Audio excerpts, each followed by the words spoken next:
Welcome to The Explainer. Okay, today we're unpacking a really fascinating spiritual paradox from the New Testament. It's a tension you've probably wrestled with yourself, the friction between rigorous human effort and absolute divine preservation. Think about it.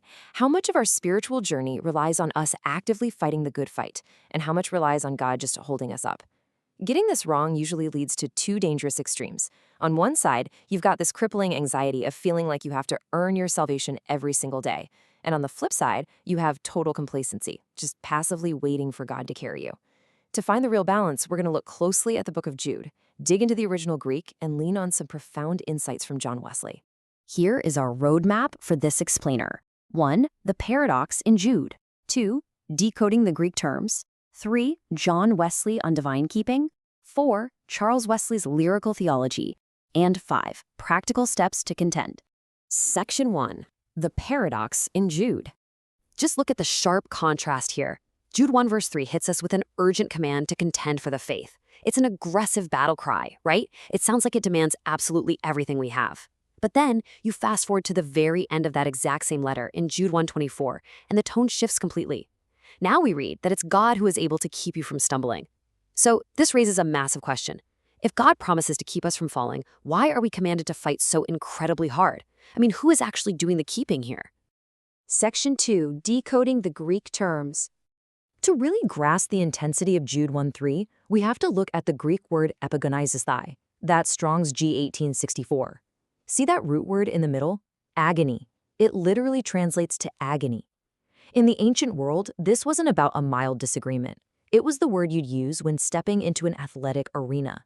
It implies a sweat-inducing, agonizing struggle. It tells us unequivocally that our spiritual journey demands we be fully engaged, actively defending the faith, and pushing back against resistance with literally everything we've got. But right next to that violent striving, we have Jude 1:24 and the word optistoias, which is Strong's G679. This translates to without falling or being sure-footed. Imagine a mountain climber on a really treacherous cliff edge. Optistoias is that absolute objective certainty that they aren't going to slip because they are tethered to a master guide. It's God's unbreakable promise to preserve the soul that is actively cleaving to Him. Section 3. John Wesley on divine keeping. So how do we actually synthesize our agonizing effort with God's absolute preservation? Well, for that, we can turn to John Wesley's explanatory notes and sermons. Wesley brilliantly concludes that these dual mandates aren't actually competing against each other. It's a partnership. He explains that God breathes spiritual life into us and gives us the grace to act, but we have to actually choose to use that grace to earnestly contend. Our full human effort is totally required, but it is solely God's power that ultimately preserves the soul.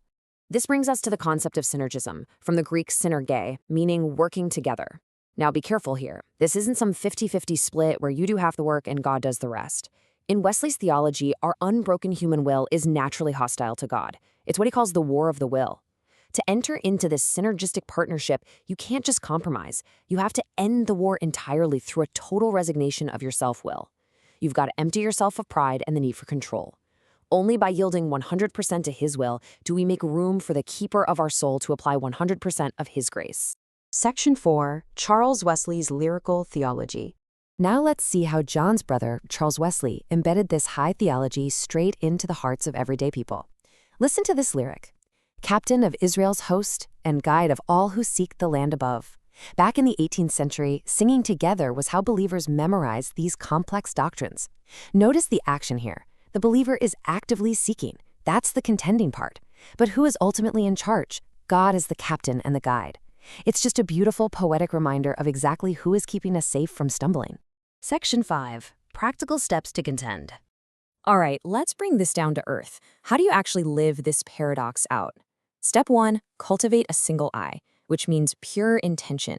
Wake up every morning and consciously decide your sole motivation is to please God, cutting out any divided loyalties. Step 2. Empty your self-will. This is the daily crucifixion of your own selfish reactions, actively denying your pride and your need to be right so you make space for the mind of Christ. And step 3, climb the ladder of grace. You can't just stay empty. You have to actively add virtues to your faith.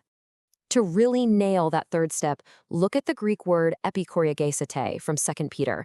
It means to lavishly supply or to lead a chorus. Peter tells us to add to our faith goodness, then knowledge, then self-control. You're building a methodical sequence, kind of like a choir director bringing in different sections to create a masterpiece. That is exactly what it means to contend. You don't just sit back. You methodically build your character while simultaneously trusting your master guide to keep your foot from slipping.